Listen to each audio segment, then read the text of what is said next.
साथियों नमस्कार, मैं एसएन सिंह आप सभी का हार्दिक स्वागत एवं अभिनंदन करता हूँ। आज हम बहुत महत्वपूर्ण टॉपिक आपके सामने लेके आए हैं। हिंदी व्याकरण के अंतर्गत वर्णमाला। हिंदी व्याकरण में इसके पहले हमने जो है समास पढ़ाया है। अगर आपने मेरा चैनल सब्सक्राइब किया होगा तो आपको वो नीचे लिंक में मिल जाएगा। बहरहाल ये जो टॉपिक है वर्णमाला, यूपी टीईटी, सुपर टेट और यूपीपीएससी, यूपी ट्रिपल एससी या हिंदी का कोई भी एग्ज़ाम अगर आप दे रहे हैं तो इस एग्ज़ाम में 2 से 4 प्रश्न इस टॉपिक से पूछे जाएंगे। और मैं ये बात पूरे दावे के साथ कह रहा हूँ कि अगर ये टॉपिक आप पूरा देखेंगे तो निश्चित रूप से वो प्रश्न आप कभी भी गलत नहीं करेंगे। तो आइए शुरू करते हैं वर्णमाला। आप जानते हैं कि वर्णमाला आप जो इससे पहले परिचित होंगे वो परिचित होंगे स्वर या व्यंजन।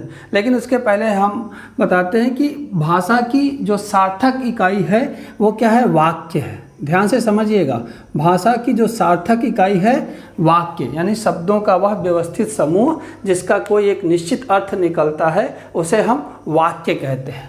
वाक्य उपवाक्य या वाक्यांश में बटा होता है। वाक्य जो है उपवाक्य या वाक्यांश में बटा होता है। अब अगर इससे छोटी इकाई देखें, उपवाक्य से छोटी इकाई होती है पदबंध। पदबंध यानी पदों का जब युग्म होता है तो उसे हम पदबंध कहते हैं। और उससे भी छोटी इकाई होती है पद या शब्द। आप शब्द कहते हैं या अंग्रेजी में इसे वर्ड कह सकते हैं। अब अगर हम शब्द की बात करें तो जैसे कोई एक शब्द है राम या कोई शब्द है एक पानी, ये शब्द हैं। अब यहाँ पे देखिएगा कि अब ये पद या जो शब्द हैं इससे जो छोटी इकाई होती है वो होती है अक्षर। अक्षर जैसे राम में 2 अक्षर हैं, एक है रा और एक है मा। इसी तरह पानी में 2 अक्षर हैं, एक है पा और एक है नी। अब इससे जो छोटी इकाई होती है अक्षर, जिसे हम ध्वनि या वर्ण कहते हैं। क्या कहते हैं? ध्वनि या वर्ण कहते हैं। ठीक है। अब अगर इसको हम खंड करें तो रा हलंत लग जाता है किसी भी जो है वर्ण के पहले, तो इसका मतलब है वो क्या है? आधा है। क्योंकि आपको पता है कि किसी भी व्यंजन के साथ स्वर आ निहित होता है। किसी भी व्यंजन में स्वर आ निहित होता है। रा धन ये आ, और माँ को लिख सकते हैं माँ धन आ। इसी तरह पा को प धन आ और ना को नी को न धन ई। आप ये देखिए, ये है वर्ण। ये क्या है? वर्ण। ठीक है। जब हम इसको बोल रहे हैं तो ये क्या है? हमारे मुंह से आवाज़ निकल रही है तो ये क्या है? ध्वनि है। अर्थात जब हम बोल रहे हैं तो ये ध्वनि है, लेकिन जब हम इसको लिख देते हैं तो ये क्या हो जाता है? वर्ण हो जाता है। अर्थात भाषा की वह सबसे छोटी इकाई जिसका खंड ना हो इसे हम ध्वनि कहते हैं। क्या कहते हैं? ध्वनि। तो ध्वनि क्या है? ये ध्वनियाँ हैं। ये क्या है? ध्वनियाँ हैं। और इससे छोटा खंड अब नहीं हो सकता। तो कह सकते हैं कि भाषा की वह सबसे छोटी इकाई जिसका खंड ना हो सके उसे हम क्या कहते हैं? उसे हम ध्वनि कहते हैं। और ध्वनि का लिखित रूप क्या है? वर्ण है। ठीक है। अब वर्णमाला का क्या है? अगर हम यहाँ पे आ गए तो वर्णमाला क्या है? तो वर्णों के व्यवस्थित समूह को, वर्णों के व्यवस्थित समूह को वर्णमाला कहते हैं। समूह को वर्णमाला कहते हैं। आपको ये इतनी बात समझ में आ गई होगी। ठीक है कि ध्वनि या वर्ण क्या है। हमने कहा कि भाषा की जो सार्थक इकाई होती है वो क्या है? वाक्य है। वाक्य क्या है? शब्दों के व्यवस्थित समूह को हम वाक्य कहते हैं। वाक्य उपवाक्य या वाक्यांशों में बटा होता है और उपवाक्य पदबंध में बटा होता है। और पदबंध से जो छोटा होता है वो पद या शब्द जिसे आप वर्ड कहते हैं। हमने बताया जैसे राम या पानी। अब हमने बताया कि पद या शब्द अक्षर से बना होता है। जैसे ये 2 अक्षर से बना है, पानी भी 2 अक्षर से बना है। फिर हमने बताया कि ध्वनिया वर्ण, इसको भी हमने अलग अलग किया, रा और आ, मदन आ, पादन आ, नाधन ई ना। तो अब इससे छोटा खंड नहीं हो सकता, यही क्या है, ध्वनिया वर्ण है। तो भाषा की वह सबसे छोटी इकाई जिसका खंड ना हो, इसे हम ध्वनि कहते हैं। और ध्वनि के लिखित रूप को हम क्या कहते हैं, वर्ण कहते हैं। और वर्णमाला क्या है, वर्णों के व्यवस्थित समूह को वर्णमाला कहते हैं। इतना आपके समझ में आ गया होगा। अभी हम आगे बढ़ते हैं। अब देखिए, ये आपके समझ में आ गया। तो वर्णमाला में दो चीज़ें होती हैं, वर्णों के व्यवस्थित समूह को वर्णमाला कहते हैं। इसके दो खंड या दो पार्ट या दो भाग होते हैं, एक होता है स्वर, एक होता है व्यंजन। एक होता है स्वर और एक होता है व्यंजन। हम पहले बात करेंगे स्वरों की बात करेंगे, फिर उसके बाद व्यंजन की बात करेंगे। तो स्वर क्या है, अब क्या है कि जो हमारी वायु है, जो श्वास है, जो प्राणवायु जिसको बोलते हैं, जिस अक्षर को बोलते समय वो बिना किसी अवरोध के बाहर निकलती है, उसे हम क्या कहते हैं, स्वर कहते हैं। स्वर वो वर्ण या ध्वनियाँ हैं जिनको बोलते समय हमारे मुख में कहीं भी अवरोध उत्पन्न नहीं होता है, कहीं भी रुकावट उत्पन्न नहीं होती है, कहीं भी बाधा उत्पन्न नहीं होती है, उसे हम क्या कहते हैं, स्वर कहते हैं। अब स्वर कितने होते हैं, स्वर होते हैं 11। ये प्रश्न कंपटीशन में बहुत पूछा जाता है कि स्वरों की संख्या कितना है, 11। ध्यान रखिएगा, स्वर कितने हैं, 11। अगर लेकिन यहीं पे अगर वो कुछ पूछ ले कि मात्राएं कितनी हैं, तो मात्राएं कितनी होती हैं, मात्राएं होती हैं 10। ये लेटेस्ट क्वेश्चन है जो पूछा जाता है आजकल एग्जाम में कि मात्राएं कितनी होती हैं, तो मात्राएं होती हैं 10। स्वर कितने होते हैं, 11। ठीक है, अब कैसे मात्राएं 10 होती, स्वर कैसे 11 होता है, क्योंकि जो आ होता है, छोटा अ, उसकी कोई मात्रा नहीं होती है। आप लिखते हैं ना आ और आ ना, आ, इस आ की कोई मात्रा नहीं होती है। ठीक है, ये आपके समझ में आ गया है। तो अगर स्वर पूछा जाए तो आपका जो आंसर होगा वो 11, लेकिन अगर मात्राएं पूछी जाए तो आपका जो ये आंसर होगा वो 10। एक और पूछ लेते हैं, कितने वर्ण होते हैं, वर्ण या अक्षर कितने होते हैं, तो 52 होते हैं। कितने होते हैं, 52। वर्ण या अक्षर कितने होते हैं, 52 होते हैं। अभी कैसे होते हैं वो हम आपको काउंट करा देंगे कैसे होते हैं। बहरहाल बात स्वरों की बात हो रही है, तो स्वर क्या है, वे ध्वनियाँ जो बिना किसी अवरोध के मुख से बाहर निकलती हैं, उन्हें हम क्या कहते हैं, स्वर कहते हैं। देखिए स्वर कौन कौन से, आ, ई, उ, री, ए, ओ, औ। ये 11 स्वर है। ठीक है, इतना आ गया। अब अगर हम इनकी बात करें कि ये 11 स्वर है, आप पढ़े होंगे कहीं कहीं किताबों में अंग अह भी स्वर है, तो वो स्वर नहीं है। ठीक है, उसके बारे में हम आगे बात करेंगे। ठीक है, लेकिन अभी स्वर कितने हैं, 11। यही आ, ई, उ, री, ए, ओ, औ। अब देखिएगा कि अब अगर इनका वर्गीकरण करें तो मूल स्वर या ह्रस्व स्वर कितने होते हैं, मूल स्वर या ह्रस्व स्वर, ह्रस्व स्वर कितने होते हैं, 4। कितने होते हैं, 4। कौन कौन से, अ, ई, उ, री। ये मूल स्वर या ह्रस्व स्वर कितने होते हैं, 4। अब दीर्घ स्वर कहें, दीर्घ स्वर कहें तो कितने होते हैं, ये 3 होते हैं। कौन से, बड़ा आ, बड़ी ई, बड़ा उ। क्योंकि बड़ा आ मतलब आ धन आ, और बड़ी ई मतलब ई धन ई, और बड़ा उ मतलब उ धन उ। ठीक है, ये समझ में आ गया। इसके बाद मिश्रित स्वर, मिश्रित स्वर, मिश्रित स्वर कितने होते हैं, मिश्रित स्वर होते हैं 4 ना। कौन कौन से, ए, ऐ, ओ, औ। ये मिश्रित स्वर कितने होते हैं, 4। अब कैसे बने हैं, ए बना है आ और ई से, किससे बने, आ और ई से। ऐ बना है आ और ए से, ओ बना है आ और उ से, और औ बना है आ और ओ से। ठीक है, स्वर कितने होते हैं, 11। मात्राएं कितनी होती हैं, 10। कौन कौन से, ये ह्रस्व स्वर 4, आ, ई, उ, री। दीर्घ स्वर 3, बड़ा आ, बड़ी ई, बड़ा उ। मिश्रित स्वर 4, ठीक है, ए ऐ ओ औ, ठीक है, ये 4 3 7 4 11। अंग्रेजी भाषा का भी एक स्वर होता है औ, ठीक है, और कहाँ होता है जैसे नॉलेज, ना कॉलेज, ना हॉस्पिटल, ठीक है। तो ये अंग्रेजी भाषा का स्वर है, ठीक है, हिंदी का नहीं है, अंग्रेजी शब्दों के साथ ये यूज होता है। अब यहाँ तक ये समझ में आ गया।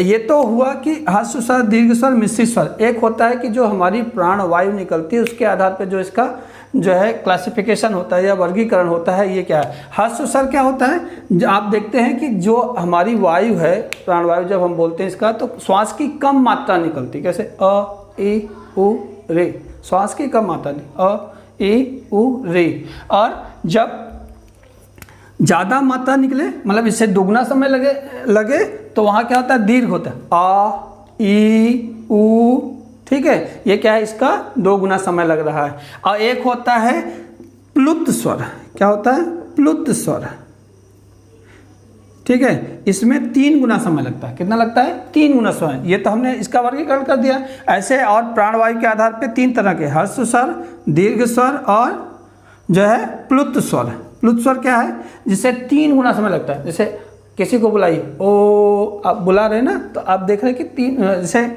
आप देख लीजिए कि ओम आप बोलते हैं, बहुत अच्छा शब्द है, ओम बोलते हैं ना, तो ये है, इसका चिन्ह है ये प्लुत का। 3 जैसे बनाते हैं हिंदी का, ऐसे प्लुत का चिन्ह होता है। तो ये इस तरह से हो गया, ठीक है, इतना आपके समझ में आ गया होगा, ठीक है। तो फिर भी हम बता दें एक बार फिर से कि वर्णमाला में वर्ण या अक्षर कितने होते हैं, 52। आपको आगे बताएंगे किस तरह से 52 होते हैं। स्वरों की संख्या कितनी है, 11। मात्राएं कितनी होती है, 10। परिभाषा क्या है कि जब किसी वर्ण को बोलने में हमारी प्राण वायु जो है बिना किसी अवरोध के, बगैर किसी बाधा के, बगैर किसी रुकावट के बाहर निकलती है तो उसे हम स्वर कहते हैं। कितने होते हैं, 11। आ ई उ री ए ऐ ओ औ ना।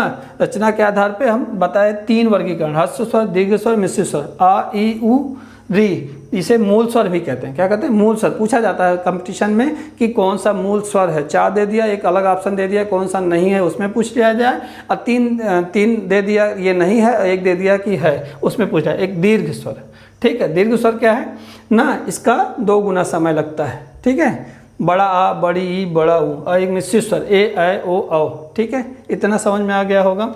और हमने बताया कि जब स्वर की मात्रा के आधार पे, जो वायु जो श्वास की मात्रा के आधार पे 3 होते हैं, ह्रस्व, दीर्घ और प्लुत।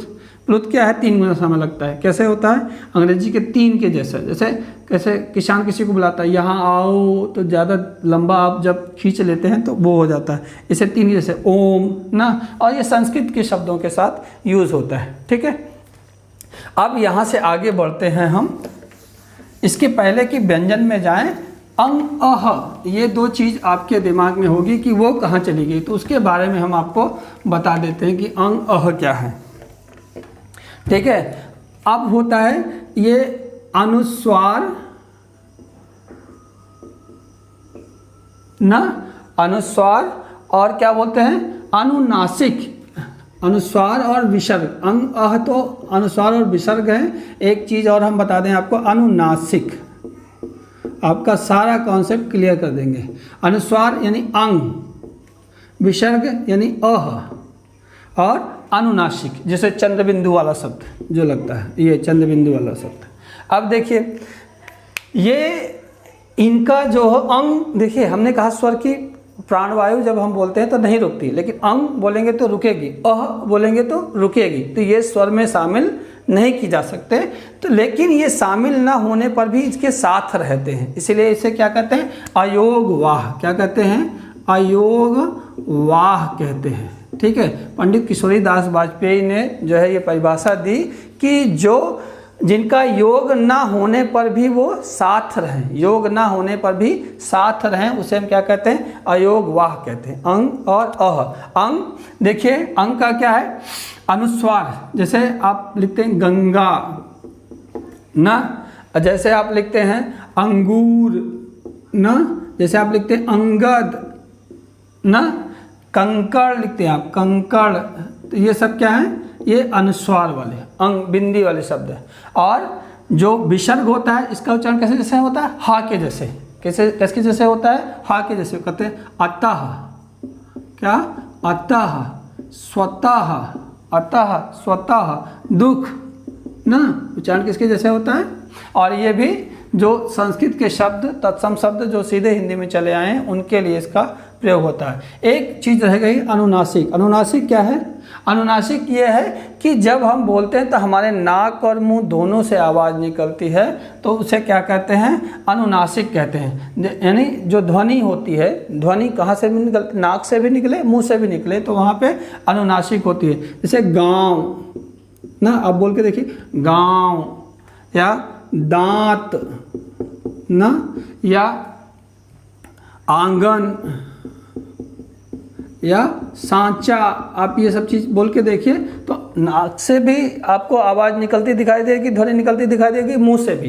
तो जब दोनों से निकलती दिखाई दे तो अनुनासिक, और जब केवल नाक से निकले गंगा, अंगूर, अंगद ना, तो क्या हुआ, अनुस्वार हो गया। अनुस्वार, अनुनासिक और विसर्ग, ये समझ में आ गया होगा। एक कहीं कहीं शब्द मिल जाता है किताबों में निर्नुनासिक। निर्नुनासिक क्या है, वही सामान्य शब्द जो ये अनुनासिक नहीं है। जैसे हम बोल दिए अक्षर, गगन, ये सारे शब्द, रास्ता ना, कहीं कोई ध्वनि कहीं से नहीं निकल रही है, सीधे केवल मुंह से निकल रही है, तो वो क्या है, निर्नुनासिक।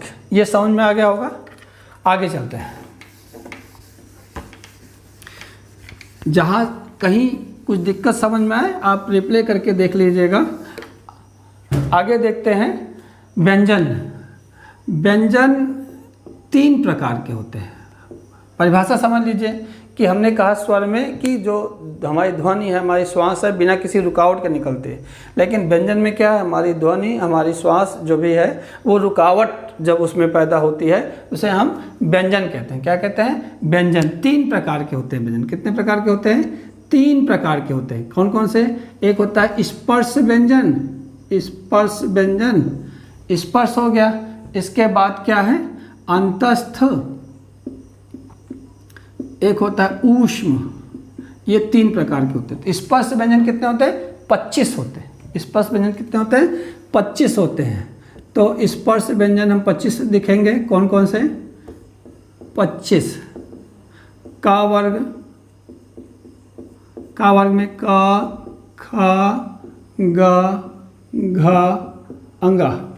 और का वर्ग के बाद आएगा चा वर्ग। चा वर्ग, चा, छा, जा, झा, इया।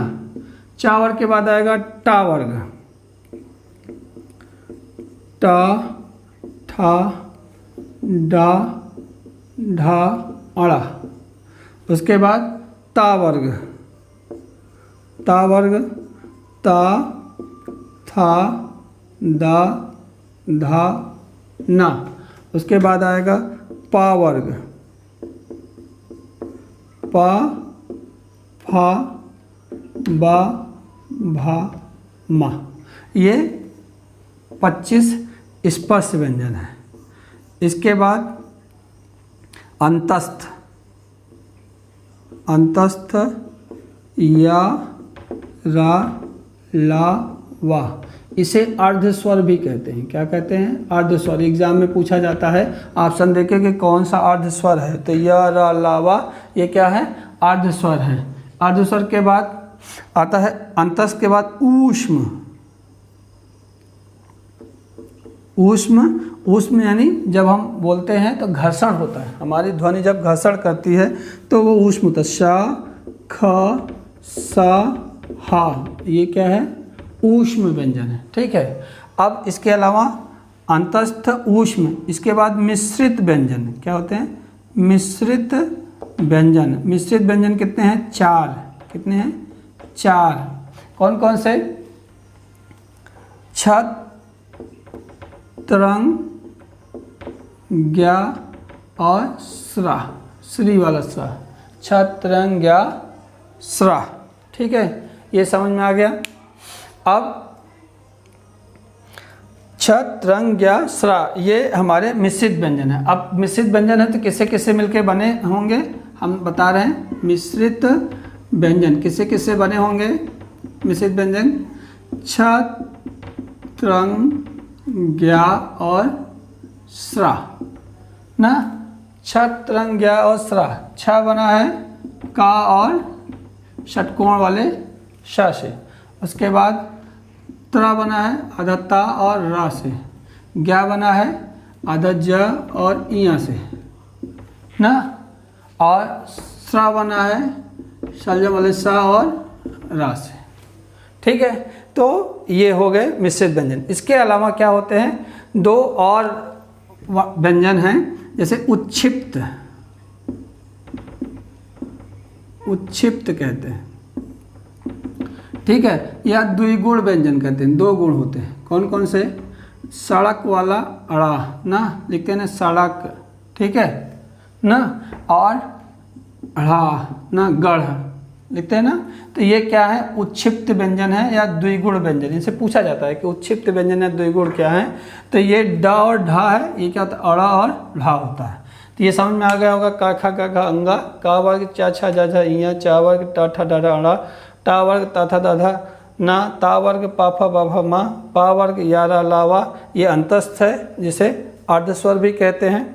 ऊष्म सा खा सा हा, ये क्या है? ऊष्म व्यंजन है, ठीक है, यानी हमारी ध्वनि क्या होती है? घर्षण करती है। अब इसके अलावा मिश्रित व्यंजन बताया छ, त्रंग, ज्ञा, स्रा। किससे किससे बनाया? क और श से, त और र से, ज्ञा और जा और इया से, श और र से। ठीक है, ये समझ में आ गया होगा। इसके पहले कि हम आगे बढ़ें, हम ये जो वर्णों की गिनती है 52, जो बहुत सारी किताबों में अलग अलग दिया जाता है, ये हम जो है इसकी गिनती कर लेते हैं। तो स्वर कितने हुए? वहाँ से चलते हैं। स्वर हुए 11, ठीक है, स्वर 11 हो गए। इसके बाद क्या हुआ? हमने बताया था अयोग वाह ना। अयोग वाह कितने हुए? 2 हुए।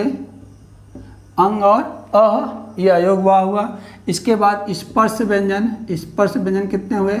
25 हुए। इसके बाद अंतस्थ, अंतस्थ माने यारा लावा, अंतस्थ कितने हुए? अंतस्थ हुए 4। इसके बाद ऊष्म, ऊष्म शाखा साहा कितने हुए? 4। ऊष्म के बाद मिश्रित व्यंजन, मिश्रित कितने हुए? मिश्रित हुए 4। इसके बाद उत्क्षिप्त या द्विगुण वाले व्यंजन, द्विगुण व्यंजन कितने हुए?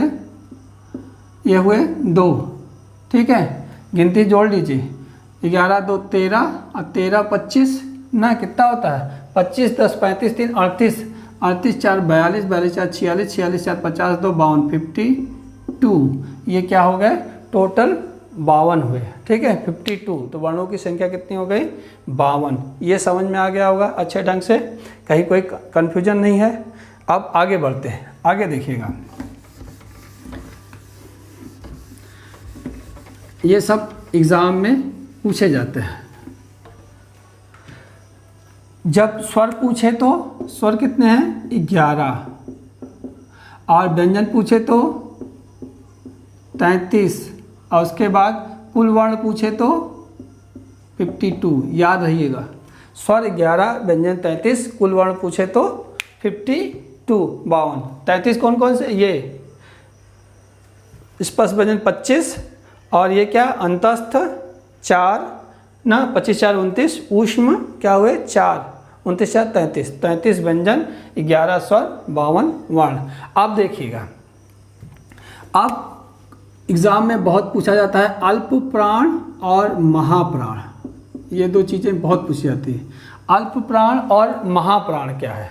ठीक है, अल्प प्राण क्या है कि वो वर्ण जिनको बोलने में हमारी श्वास की कम मात्रा निकलती है। अल्प प्राण जिनको बोलने में हमारी श्वास की कम मात्रा निकलती है, उसे हम अल्प प्राण कहते हैं।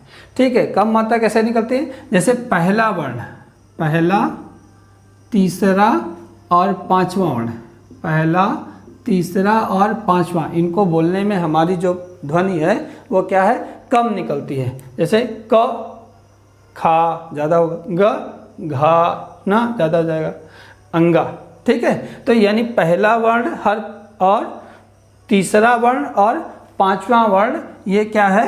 इनको बोलने में हमारी जो है मात्रा वो है वो कम निकलती है श्वास की। ठीक है, ये लिख दें कि आप समझ में आ जाएंगे। जैसे का, चा, टा, ता, पा, ये हो गया।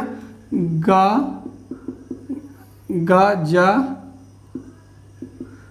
डा और दा और बा, और अंगा, इया, अड़ा, ना और मा, ये अल्प प्राण व्यंजन क्या है? अल्प प्राण। इसके अलावा कौन कौन से हैं? अंतस्थ जितने व्यंजन हैं वो भी क्या है? अल्प प्राण है। अंतस्थ जो है वो अल्प प्राण है, यानी या, रा, ला और वाह, ये भी क्या है? अल्प प्राण है। ठीक है, अब महाप्राण क्या है? महाप्राण है जिसको बोलने में हमारी ध्वनि क्या होती है? ज़्यादा मात्रा में निकलते, उसे हम महाप्राण कहते हैं। ये क्या है? प्रत्येक का दूसरा वर्ण, प्रत्येक का दूसरा वर्ण और चौथा वर्ण। महाप्राण क्या होंगे? दूसरा वर्ण और चौथा वर्ण, ये क्या है? महाप्राण व्यंजन है। इसके अलावा कौन कौन से हैं? इसके अलावा क्या है? ऊष्म वर्ण जितने ऊष्म वर्ण हैं, मतलब कौन? सा, खा, सा, हा, ये ऊष्म वर्ण जितने हैं ये क्या है? महाप्राण है। ठीक है, तो अल्प प्राण और महाप्राण आपने समझ लिया। अभी वीडियो ज़्यादा लंबी हो जाएगी, बाकी शेष चीज़ें हम जो है आपको अगले टॉपिक में बताएंगे, और ये आपके लिए बहुत महत्वपूर्ण है। अगला टॉपिक भी बहुत ज़रूर, अगला जो वीडियो है वो भी बहुत ध्यान से आप देखिएगा और आपको ये समझ में आ जाएगा। बहुत बहुत धन्यवाद।